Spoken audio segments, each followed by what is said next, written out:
when we're in this phase of being stuck, we think we'll never get out of it. And once we're out of it, we think we'll never go back in again.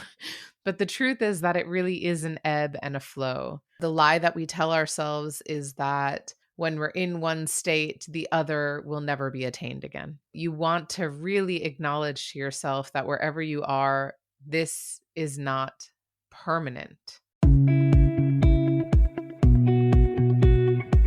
Welcome to Don't Step on the Bluebells, the podcast where personal healing and transformation take center stage.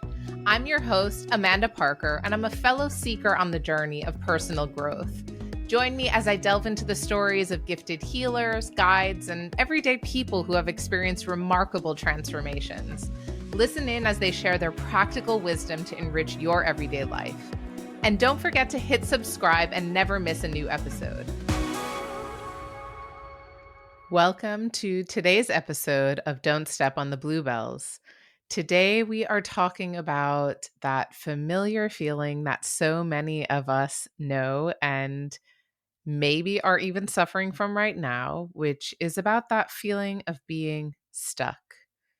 There is something so powerful in the energy of being stuck and feeling stagnant or trapped, or like you can't really get out of the situation that you're in. And for most people, we might be able to even see the groundwork that was laid to guide us to this place where we now feel stuck.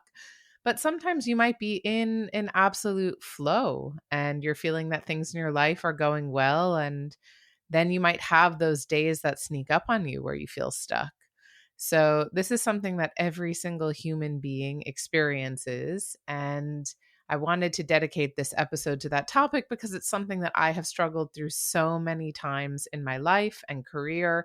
And even in the moments when it feels like everything's going well, I still experience those moments of heaviness, like I'm walking through the mud. And I know I'm not alone.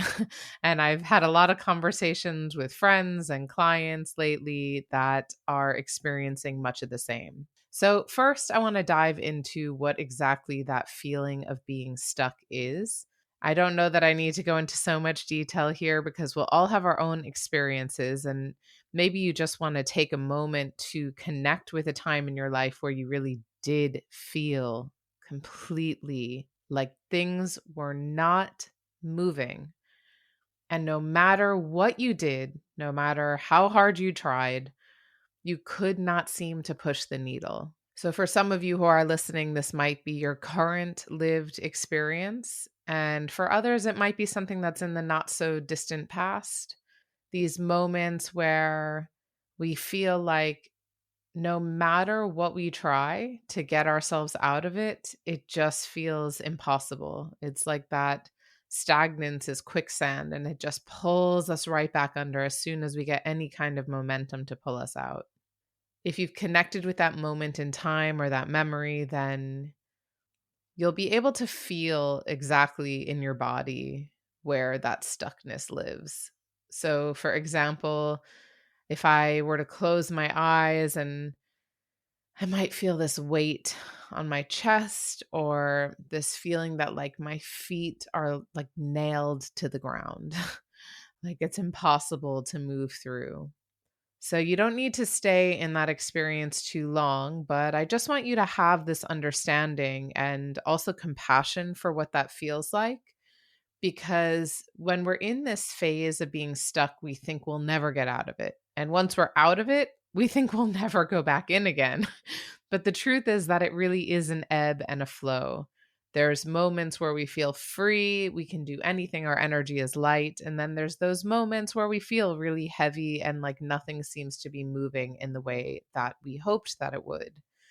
Wherever you are on that spectrum, there's no right or wrong here. What's important is to know that it is a cycle and that neither of these states is actually permanent. So the lie that we tell ourselves is that when we're in one state, the other will never be attained again. So you want to really acknowledge to yourself that wherever you are, this is not permanent. And if you're in a phase of freedom and lightness, recognizing that it's not permanent is equally as important as when you're feeling stuck and you need to recognize this is not permanent, because you want to really honor that your energy is giving you this space to create, to breathe, to be free, knowing that there will come a phase again when that's not the case. So in this momentum, what do you want to experience? What do you want to create? The same goes on the other end when you're feeling that really in the mud feeling, recognizing that you will not be here forever helps you to just release and let go and to allow it to be what it is. So, just the other day, I was having this experience myself. I've been building up a lot of momentum to create something new.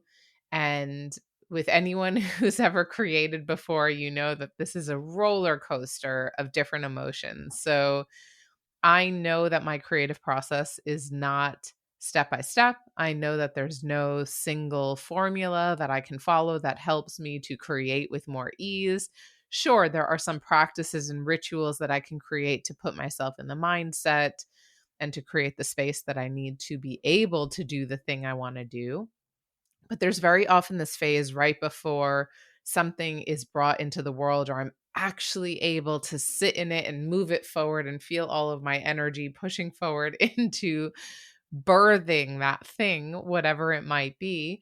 And it feels like this heavy, like a cloud cover. The resistance is so strong. And I know that is a part of the process, because what it takes to bring something new into the world, it's like, just think of when mothers are giving birth, the amount of energy that they need to be able to push. And if you're bringing a creative endeavor to life, you also are going to need that incredible amount of momentum and energy to be able to bring that to the surface. And everything that comes before that gestation period, sometimes it's comfortable, sometimes it's painful. And that feeling right before you actually break through can be suffocating. It's like that last, week or weeks before you finally break through the surface or before you finally give birth. I am not a mother myself, so I know this from stories from friends or clients of mine, that you're just so uncomfortable. You can't stand it any longer. And I think that in the creative process, that stuck feeling is almost creating that sense of like, I just can't stand it anymore. Because what do you do when you can't stand something? When you're finally so fed up with the situation, you're going to push it forward and you're going to bring it to life. So there is a point in time at which you will get so sick of your own, please excuse my French, shit, that you will just push everything that you have into bringing that thing to life or creating the momentum. And sometimes it requires us to hit a rock bottom. It requires us to be so stuck and so unsure of how to move forward that we finally just surrender and say, okay, you know what? I can't do this on my own. What am I supposed to do? Please help me. Someone please step in here and show me the way. I wanted to share a few thoughts of how you can get yourself out of that stuck feeling. There are many different philosophies on this, but there's a few practices that I use that have really helped me over the years. And I will admit that it's not that I say, oh my God, I'm stuck, and then immediately I'm able to pull myself out of it. No, sometimes I'm really in the thick of it, and it takes me a while to recognize what's actually happening. But when I do, I have a choice to make. I can decide to stay in that feeling of being stuck, which, my God, is uncomfortable and sometimes excruciating to be there. Or I can find a way to really shift my energy or perspective so that it doesn't feel so heavy anymore. So, in a recent experience when I was feeling really stuck, as I mentioned, bringing this new creative project to life, and I've been feeling super overwhelmed by all the different elements that need to come together. And by creating that clarity for myself of all these different elements that need to come together, sometimes that can create a sense of ease or relief. But what happens for me very often is that I just feel overwhelmed. if I don't know where to begin and I don't know what the next best step is, I start to feel really overwhelmed by all the things that need to happen. So without getting really clear on exactly what needs to happen and possibly in what order, it can just feel like, you know, your brain is crowded with 153 to do items that they all feel like they have equal importance and value, and you don't know where to begin. So, one of the ways that I recommend to get unstuck in this case, especially if it's this sense of overwhelm and not knowing how to move forward, would be take out a large sheet of paper, 8.5 by 11, or if you have a whiteboard like I do over there, and you're going to write out all of the different ideas and thoughts and projects and actions that are floating around in your mind in this very moment. Write out every single one. This is a complete brain dump of all of the different things that are making you feel overwhelmed right now. And sometimes just putting them out on the page, first of all, gives you a lot of compassion for yourself, because no wonder you're feeling overwhelmed if you've been carrying around 30 different items that you need to get done and not really acknowledging them or knowing where to begin. Of course, you're going to feel stuck because you have no idea what's the right way to move forward. So put all of those different ideas out on the page and then start to look at them one by one. You're going to look at each item or action or thing that has been on your mind, and you're going to give it a category. So I usually work with 3 categories. One is that I usually start with the one that is like, this is absolutely not important. I can already take this off the list.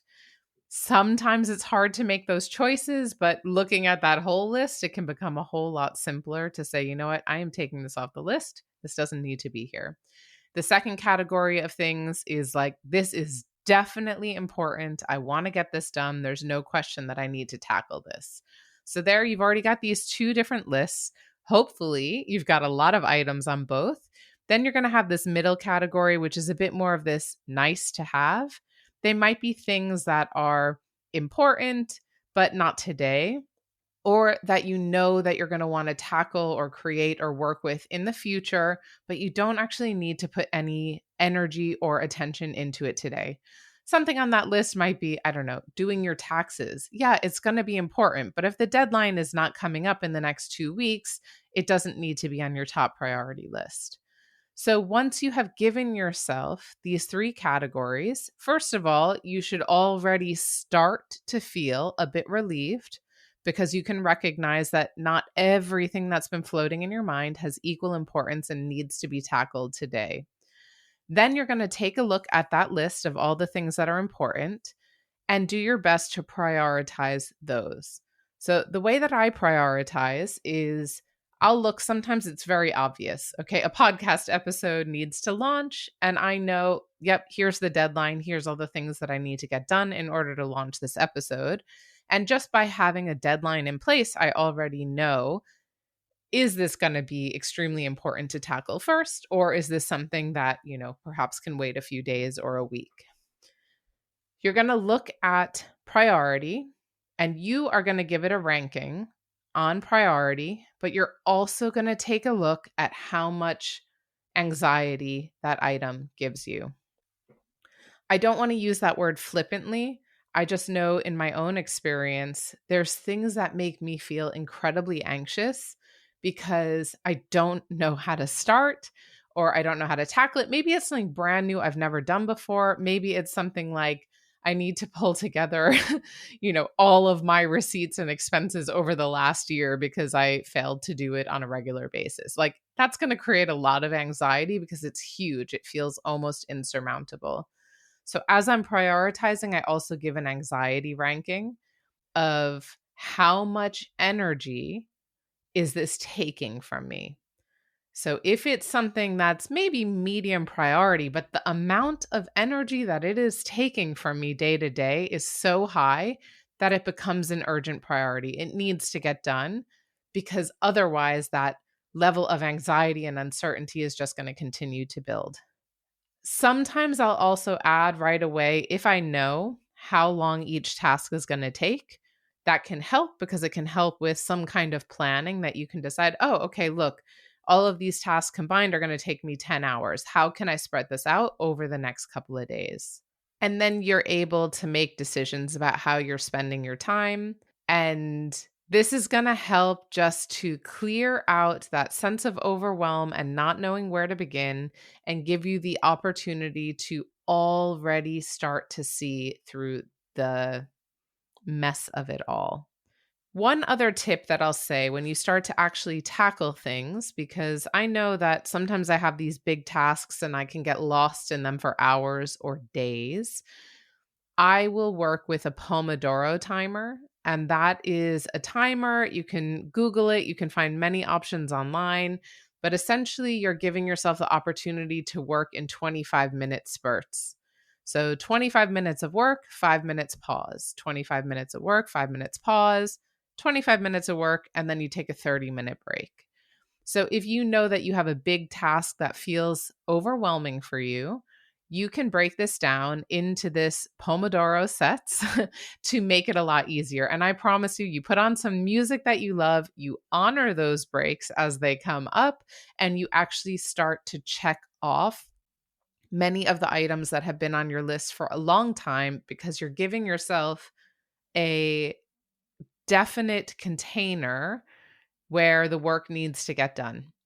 And it works wonders for checking things off that list, especially those things that feel urgent and important and you haven't quite known how to go about tackling them. So, one of the other ways that I really like to tackle this feeling of being stuck is to take a look at, I'm going to say take a look at my mindset, but of course, when I'm in the thick of it, that's not what I'm thinking. I'm not saying, oh my God, what's my mindset today?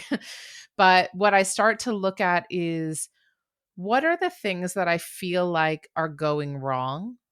And I'll write it out. I'll either journal it out or write it out as a list, all these things that are bothering me. And then I'll take a look at the things that are truly out of my control. So, for example, I, write a list that I'm maybe feeling a bit isolated, that I'm feeling alone, that I'm feeling like I'm not moving my body enough. So, these are things that feel like they're going wrong. But if I look at what's out of my control, actually, very few of those things are out of my control. They're just an experience that I'm having right now. But if I write out the things that are out of my control, that might be the weather. Like, I can't control if it's rainy or it's sunny in London, but I can control if I'm feeling isolated. I can call up a friend, or I can go to a coffee shop, or I can go into central London and find my way into being with other people. So I take stock of the things that are out of my control, and then I take a look at everything that is actually in my control. And from this, I start to look at my perspective. So, what have I been viewing that feels heavy, that feels hard, and that has actually felt a bit out of my control, but isn't? And if I look at my perspective and it's leaning towards, everything's hard, this isn't working, nothing's working out the way that I hoped, I might be able to look at it and say, oh, actually, like, all of these things really are in my control. So I can shift my perspective and say, okay, I've been feeling lonely, but here's what I could do about it. And I start to put myself back in a position of feeling empowered. Now, granted, there are many things that are out of our control, but once we start to realize what we can and can't control, we recognize what we can actually take action on and what we might need to just surrender to and allow, because we cannot do anything about it anyway. This tool is super important when you're just feeling in the thick of things and you really can't make sense of why. I'm going to leave you with just those two tools for the time being, because one of them might speak to you more than the other, and you are welcome to practice and try it out. There are many different ways that you can hit reset, like doing some breath work, practicing with your breath, journaling, meditating. For those of you who have a practice, you can use prayer. So there are a lot of different ways that you can help yourself to get unstuck, but I would love for you to try one of those two methods that I've just shared in more detail and see what the impact is. I like to give myself experiments that I might try to do that first exercise, twice over the next 2 weeks and see what happens. It might be something that you give yourself a 30-day commitment that every day for 30 days, you take stock of what's in your control and what's not in your control. And by doing that, you're giving yourself a chance to try something new, to see how it feels. If it supports you, fantastic. You have a new method in your back pocket. If it doesn't, great. Leave it and find something else that works for you better. So I would love to hear from you if you try out one of these different ways to help yourself get out of that sticky, stuck, heavy feeling. And also let me know if there's something missing from this for you. So if you've been feeling really stuck and this really doesn't speak to you and you actually need something different, I would love to hear from you and be able to support and create something different that would actually help you with whatever it is that you're going through at the moment. So I really appreciate, as always, you tuning in to this episode. And I hope that you've been able to walk away with something really tangible and concrete that is going to help you move the needle in your own life. So thanks for tuning in to this week's episode of Don't Step on the Bluebells, and I can't wait to see you next time. Thanks for tuning in to today's episode of Don't Step on the Bluebells. If you enjoyed this conversation, please give the podcast a 5-star rating wherever you listen. And don't forget to hit subscribe and follow along so you never miss a new episode.